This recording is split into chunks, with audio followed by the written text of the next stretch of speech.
Կարծիքի տաղավարում այսօր հյուրընկալել ենք ՀՀԿ խորհրդի անդամ Լևոն Նազարյանին, նրա հետ խոսելու ենք եկեղեցու դեմ տարվող այս իշխանությունների կողմից արշավի մասին, ինչպես նաև ներքին խնդիրներից, բենզինի, ադրբեջանական եւ այլ խնդիրներից։ Բարև ձեզ, պարոն Նազարյան։ Բարև ձեզ։ Շնորհակալ եմ հրավերի համար, փորձենք հասկանալ ինչա տեղի ունենում մեր իրականությունում, մեր շուրջ,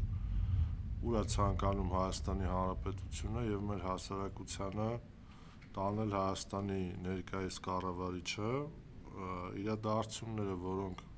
վերջի շրջանում, մասնավորապես վերջի մեկ շաբաթվա 10 օրյա կտրվածքում մոլեգնում էին մեր երկրում, կրկին մտածելու տեղի առիթ են տալիս եւ խնդիրը կայանում է նրանում, որ պետք է ցավով նշել, որ մեր բազմաթիվ կանխատեսումներ, վատատեսական կանխատեսումներ սկսում են իրականություն դառնալ, ինչը մեկ անգամ եւս փաստում է, որ գործող կառավարիչների դեմ պայքարը մինչև 2026 թվականի ընտրությունները իշխանազրկելու մասով դառնում են ավելի ակտուալ, քանի որ մոտեցումները եւ ավտորիտար մշակույթի դոզավորումը վերջիններիս մոտ դառնում է աննախադեպային, մասնավորապես ինչ են փորձում իրենք անել, ընդհանրապես եթե գանք իրավական տեսանկյունից, Հայաստանի Հանրապետության Սահմանադրությունը պնդում է, որ Հայաստանը դա ազգային եւ սոցիալական պետություն է եւ այլևս բացահայտ կերպով գործող իշխանությունները իրենց պարագլխի առաջնորդությամբ ձգտում են Հայաստանը դարձնել կազմավորում, որը դատարկվելու է ինչպես ազգային դիմագծից, այնպես էլ սոցիալական բաղադրիչից, ինչի եմ այդպես մտածում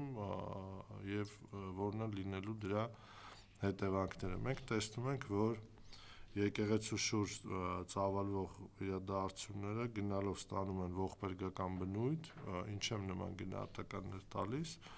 որովհետև միգուցե 100 կամ 150 տարի հետո պատմությունը կամ մարդիկ օրինակի համար չհիշեն, թե ով էր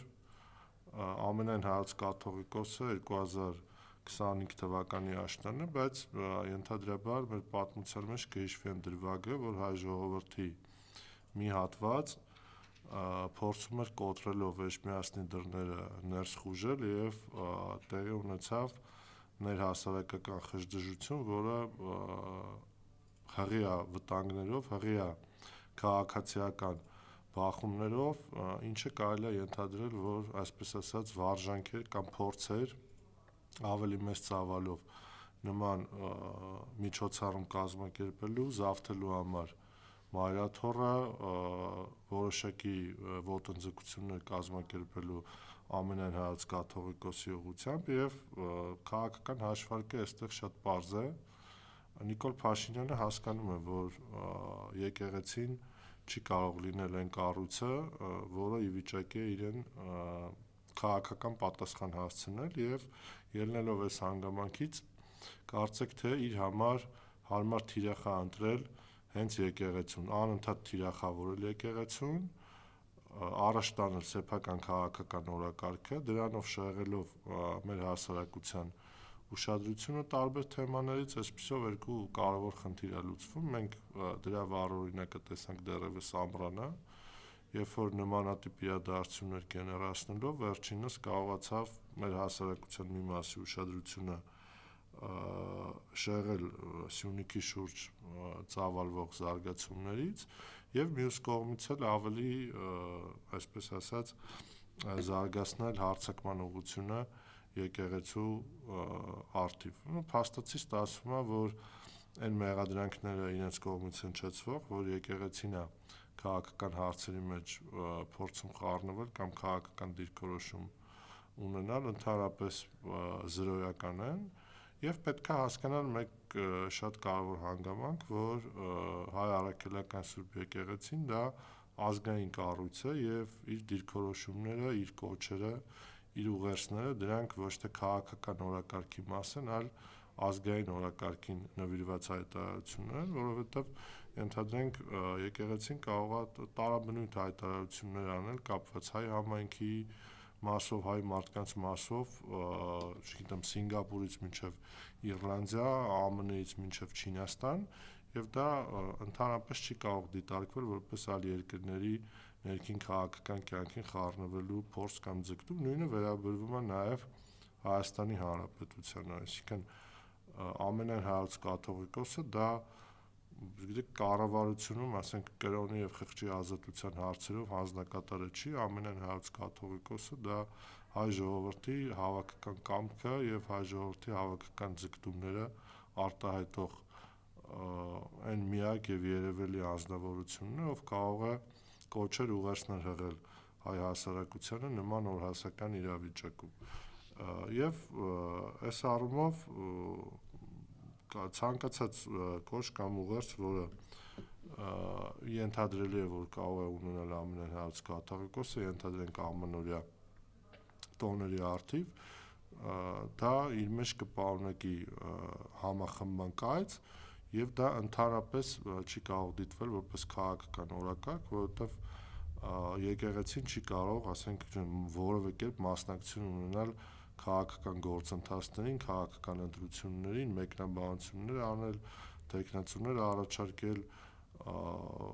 եւ նման այս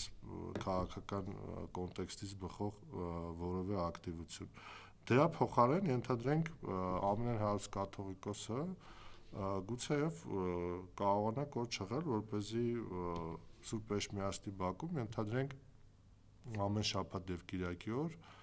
հավաքվեն մի քանի հազար ուխտավորներ, որը միգուցե եւ ենթադրաբար կկանխի այս գործող իշխանությունների վայրագ ոտնձգությունները եկեղեցու նկատմամբ, քանզի պետք է հասկանալ, որ այս պայքարում հնարավոր չի հաղթել իշխանություններին գնալով բախումների եւ գնալով բիրտ ուժի ցուցադրության, այն դեպքերը, որոնք տեղի ունենում, դրանք այսպես ասած գեներացված կամ պահի ազդեցությամբ տեղի ունեցող երևույթներ են, կարևոր երևույթը այստեղ հանդիսանում է, որպեսզի եկեղեցին դուրս դրվի այս գործընթացներից, ինչին կարելի հասնել նաեւ տարաբնույթ քաղաքական օրակարգերի գեներացմամբ։ Ես նշեցի, որ այս իշխանությունները փորձում են նաեւ Հայաստանը դատարկել սոցիալական պետության գաղափարից, շատ ակնառու դրսևորումներ կան, վերջերս կառավարության նիստին կառավարության տխրահարչակ ղեկավարը հայտարարեց, որ իր աշխատակազմը գնումներ է կատարել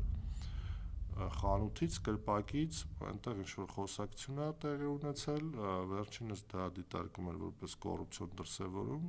կախված կանխիկ եւ անկանխիկ գնումների հետ կապված, բայց մեկ շատ կարևոր հանգամանք դուրս է մնում այս ամենից, եթե մարդիկ ընդվզում են եւ չեն ցանկանում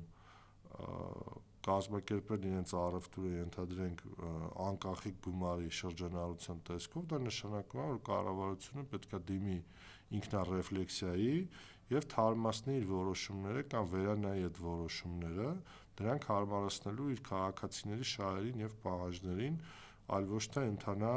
հակառակ տրամաբանությամբ։ Նույն դրսևորումները տեղի ունեցել այսօր կառավարության նիստի ժամանակ վերջինս հայտարարել է, որ ցանկանալով անցում կատարել պարտադիր առողջական ապահովագրության համակարգի, մենք ցանկանում ենք կառուցել, փորձում են բառացի մեջ բերել, ունենալ 600 S մագնիշի Mercedes, բայց դա անելու համար մեզ պետք է գոնե ինչ-որ Զապարոժեց կառուցած լինել։ Դե հիմա եթե կա նման խնդիր եւ դա որպես ինքնախոստովանություն է դիտարկվում, նշանակում է, որ այս համակարգը դեռևս պատրաստ չի ներդրվել եւ կա նաեւ շատ կարևոր հանգամանք սոցիալական պետության տրամաբանությունը ենթադրում է, որ այն հարկերը, որը մենք մուծում ենք, դրանցից ելնելով պետքա ապահովի քաղաքացիների համար բավարար առողջական ամբուլատոր ծառայություններ։ Իհարկե, ապահովագրությունը առողջական լավ բան է, բայց եթե դա տեղի է ունենում պարտադրված կերպով եւ խոսքը գնում, որ մենք պատրաստ չենք, դա միայն ռիսկերը ավելացնելու է այս ուղղությամբ։ Նույնը վերաբերվում է նաեւ առողջ ապրելակերպի հետ կապված քննարկումա տեղի ունեցել, որտեղ մտքեր են հնչել, որ առողջ ապրելու համար պետք է ընդամենը 20,000 դրամի չափով կատարել ծախս, գնել սպորտային կոշիկներ եւ քաղաքում վազել, բայց վերջիններս երևի չեն նկատել, որ օդի աղտոտվածության ինդեքսները Երևանում այնքան բարձր են, որ նույնիսկ առավոտյան ժամերին խորհուրդ չի տրվում կատարել ֆիզիկական ակտիվություն սեփական առողջությանը չվնասելու համար։ Դրա փոխարեն Երևանում անխնա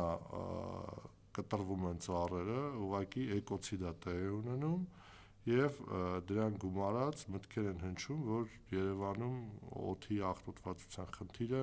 քննարկվել է դեռևս 1970-ականներից, որը դասական դեմագոգիայի օրինակ է։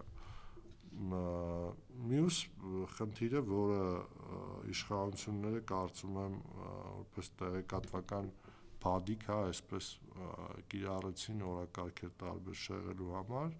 դա ադրբեջանական բենզինի ներմուծման հարցն էր։ Առհասարակ պետք է ֆիքսել շատ պարզ ճշմարտություն, որ բիզնես հարցերը կամ կոմերցիոն հարցերը ցանկալի է, որպեսզի դուրս լինեն քաղաքական քննարկումներից, որովհետև հիմա կարելի է շատ պարզ զուգահեռ անցկացնել, դեռևս Հայաստանի անկախացումից ի վեր Հայաստանի եւ Թուրքիայի միջև գործել է ապրանքաշրջանառություն, որը տեղի է ունեցել Վրաստանի տարածքով։ Հիմա բնականաբար ադրբեջանական բենզինը եւս եկել է Վրաստանի տարածքով եւ այս խնդիրը շահարկել ցույց տալու համար, որ գոյություն ունի խաղաղության օրակարգ, ուղղակի քննադատությանը չի դիմանում, որովհետեւ խաղաղության օրակարգ Հայաստանի եւ Ադրբեջանի միջև նշանակում է երկու բան. անհրաժեշտ է, որպեսզի Ադրբեջանը հրաժարվի իր հայատյաց քաղաքականությունից, այդտեղ հստակ քայլեր կան, առաջինը ազատություն շնորհի հայ ռազմաքաղաքական ղեկավարությանը, գերու կարգավիճակում գտնվող տարբեր հայ զինվորականների, երկրորդը Թուրքիայի հետ վերացվի Հայաստանի շրջափակումը եւ դադարի Հայաստանը Արևմտյան Ադրբեջանի շրջանակներում դիտարկելու քարոզչությունը։ Հիմա այն պահից սկսած, երբ որ Հայաստանի եւ Ադրբեջանի միջև եթե կնքվի նման համաձայնագիր, իսկ դա խաղաղության համաձայնագիրը չի, անհրաժեշտ է, որպեսզի կնքվի բարեկամության հաստատման մասին պայմանագիր, դրանից հետո եթե մեր կոմունիկացիան սկսի անցնել Ղազախ-Իջևան Գյումրի-Կարս ճանապարհով, դա արդեն կարելի է դիտարկել որպես իրենց ասած խաղաղության նախապայման։ Մնացած բոլոր դրվագները Վրաստանով տարանցումներ, թրիփ, Մեղրի միջանցք ուղղակի կամ հավակնություններ են Հայաստանի տարածքի նկատմամբ, կամ ուղղակի այսպես ասած մեր առջև ինչ-որ կոնֆետ բանացնելու տարբերակներ են։ Եվ ամենակարևոր, երկրորդ կարևոր պայմանը, որը անհրաժեշտ է հայ եւ ադրբեջանական հասարակությունների միջև խաղաղություն հաստատելու համար, դա փոխադարձ տոլերանտության կայացումն է։ Պարզ օրինակ բերեմ, 90-ականներին, երբ որ հայկական կողմը հաղթողի դերում էր, մենք չգնացինք Ադրբեջանին, այսպես ասած, ստորացնելու կամ կապիտուլյացիայի ենթարկելու ճանապարհով, մեր հաղթանակը արժանապատիվ հաղթանակ էր, մենք հաղթողի դիրքերում էինք, սակայն հաղթողի դիրքերի մեր առավելությունը մենք չէինք օգտագործում ադրբեջանական հասարակությանը այսպես կոչված գոտկատեղից ներքև հարվածներ հասցնելու համար, որը մենք նույն տիպի դիրքորոշում չենք տեսնում ադրբեջանական կողմից։ Անընդհատ ակնարկներ եւ խոսակցություններ են վարվում Հայաստանի պաշտոնաթող 3 նախագահներին գերեվարելու ուղղությամբ անընդհատ ակնարկներ են արվում, ազգային ուժերը փակելու եւ օրակարգից դուրս դնելու ուղղությամբ պահանջներ են դրվում Հայաստանի սահմանադրության փոփոխության հետ կապված, հասկանալի է, որ խնդիրը անկախության հռչակագրի մասին հղումն է, խնդիրը դրված դրա մասին բարձրաձայնվել է, այսպես կոչված Էջմիածնի Ղազիաթ վերականգնելու մասին Փաշազադեի կողմից, եւ մենք տեսնում ենք, թե ինչպիսի համադրությամբ են այս գործողությունները տեղի ունենում մեր իրականության մեջ։ Կարծում եմ մոտակա շաբաթները ունեն մաքսիմալ կարևորություն դիմակայելու գործող իշխանությունների ապազգային օրակարգին եւ կոչ կամ հորդորս հետեւյալն է, որպեսզի մենք հիշենք, որ ազգային համերաշխությունը դա ամենաբարձրագույն երևույթն է, որը կարող է տեղի ունենալ մեր կյանքում, եւ Սուրբ Էջմիածինը դա ազգային սրբություն է, որտեղ չի կարելի ներխուժել վանկարկումներով, հարայհրոսներով, դռներ կոտրելով եւ ունենալ տարբեր վերաբերմունք կամ սուբյեկտիվ դիրքորոշումներ վեհափառի անձի կամ տարբեր երևույթների նկատմամբ, դա դեռևս պատճառ կամ պատրվակ չէ նման գործողությունների դիմելու համար։ Ընդհանուր առմամբ այսքանը, եթե հարցեր կան, սիրով կպատասխանեմ։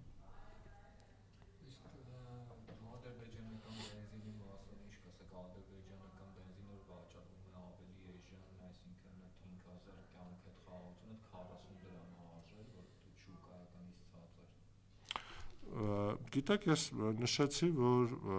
այստեղ կա շատ պարզ մոտեցում, անհրաժեշտ է, որպեսզի մեր քաղաքացիները բոյկոտեն ադրբեջանական բենզինը եւ բոյկոտից հետո կողմերը, ովքեր ներգրաված են այդ բենզինի ներկրման գործում, ուղղակի կհասկանան, որ դա անել պետք չէ, որովհետեւ տնտեսապես դա ուղղակի ձեռնտու չէ։ Բնականաբար այս հարցը բարձրաձայնելը խիստ կարևոր է, քանի որ գտնվելով նման հոգեբանական վիճակում մեր հասարակությունը շատ սուր է արձագանքում, ինչը այլ կերպ հնարավոր չէր, եւ միակ բնական կազմակերպված ռացիոնալ մոտեցումը պետք է լինի այս դիրքորոշումը։ Մյուս կողմից տարբեր մարդիկ գուցե լինի հասարակության հատված, որի համար այդ մի քանի տասական դրամը ավելի կարևոր է, ինչ ասենք, Աստված իրենց հետ, եթե նման մոտեցում կա, բայց ցանկալի կլինի, որպեսզի հասարակության ավելի կազմակերպված հատվածը կոնկրետ վարքագծով ցույց տա իր դիրքորոշումը, որը շատ պարզ եւ շատ ակնառու կդրսևորվի նաեւ տնտեսական եւ բիզնես գործունեության սույն դրսևորման մեջ։